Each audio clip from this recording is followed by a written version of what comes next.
What's up guys, this is your boy Jarvenus and we're back at it with some Destiny 2 Forsaken. Now today marks Gambit Day, so I'm going to do things a little bit differently, and today we're going to be covering off what I believe are the top 10 tips to succeed at Gambit. So we're going to break that down today. If you enjoy the video, don't forget to leave a thumbs up, and if you're new to the channel, don't forget to hit that sub button. But for now, let's jump in. Gambit is Destiny's first ever PvE game mode, so we have two teams of 4 players each, and they drop into separate arenas battling various enemies within those spaces. So when the enemies die, they drop things called motes, and we need to basically collect those motes to deposit in a bank. And the first team to bank 75 will spawn a boss called a Primeval, and the first team to burn that down will win the round. So this one might seem a little bit obvious. Obviously staying alive is pretty key, but unlike other Destiny modes, the punishment for death is far greater.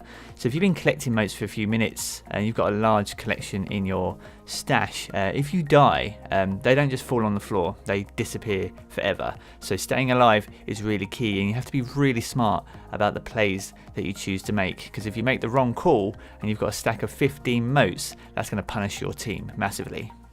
So similar to other Destiny modes, obviously movement is absolutely key, and Gambit's one of those team-based games, so it works best if you're multitasking together. So you need to keep an eye on everyone's movements, anticipate where you'll need to be next, and never stop moving, because if you stand still, then obviously you massively reduce your chances of winning. And because you've just mowed down a massive mob of enemies doesn't mean you need to necessarily be the one picking up the motes. So teamwork and movement are absolutely critical to success in Gambit.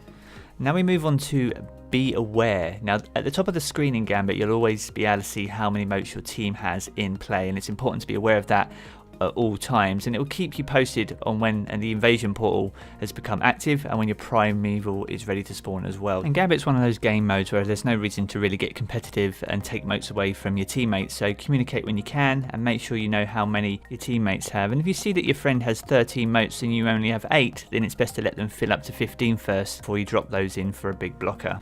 And this moves nicely on to the next one, don't be greedy. So you might think it's really important not to die in Gambit, obviously we've covered that already, but obviously that feeling of losing 15 motes to a death is massively punishing, not just to yourself but your whole team, so it's not really worth losing those in the process. So if you're going for the big bank, obviously you need to be really confident that you're able to turn those in without being killed, because you'll never know when you're going to be blocked or invaded. Obviously you want to try and avoid losing those motes. So while a big play can get you ahead, obviously the risk is very great, so sometimes it's better to be safe rather than sorry. So each time enemies spawn, it will come with a variety of enemies, so they'll drop a variety of motes based on how difficult they are to kill. So while it might be instinctive to go for the hard kill, it's always important to be a little bit patient as well. So focus on the big enemies like captains and minotaurs, and obviously any thrall and other enemies that explode, clear those out as well before jumping in to collect those motes, because there's nothing worse than clearing a batch of enemies and getting wiped out. So remember to prioritise your fire and just be calculated in your approach to collect those motes. So the key to success is to know your role basically. So there's plenty of different ways to play it, but the most successful teams obviously find the roles within themselves.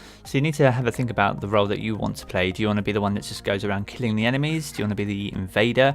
Or even the banker, the one that sort of stays around the bank itself, clearing off any blockers? It's really important to have that defined role, because you don't want to be stepping on each other's footsteps, and you want to be as efficient and quick as possible with getting those motes in that bank.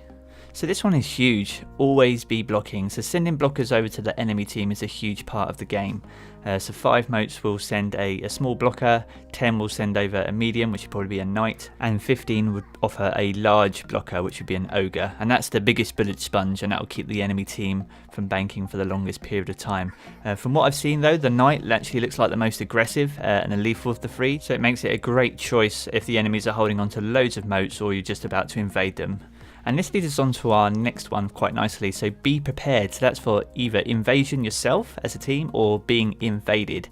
And a good invasion can be absolutely devastating to the other team, so being prepared is the best course of action. And you need to be really smart with who is doing the invading. Yes, you may have set roles, but you won't want to do the invading if you don't have any power ammo, heavy ammo, or if you don't have a super, because those are absolutely devastating and really key to performing a successful invasion and actually hindering your opponents massively in getting their Primeval.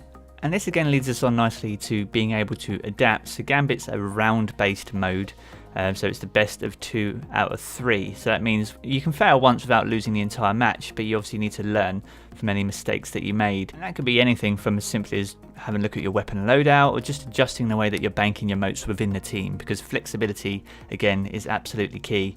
And the last one we're going to cover today is use your super wisely. So using your super correctly in Gambit can be tough. So depending on what you plan to do with it, you need to obviously make sure you have the right options available. So if you're going to be dropping some hammers, you may want to be the one that's going to be doing the invading, or you can use the Nova Bomb as a defensive mechanism for when you're invaded and things like that. So you really need to consider and be smart with how you use your supers, much like it used to be with trials. They used to be able to turn a game on its head, and they're very much going to have the same impact potentially in Gambit, so you won't want to waste it, that's for sure. And that's pretty much going to wrap it up for today, guys. I hope you found this summary useful. If you do, please leave a thumbs up, that massively helps me out on the channel.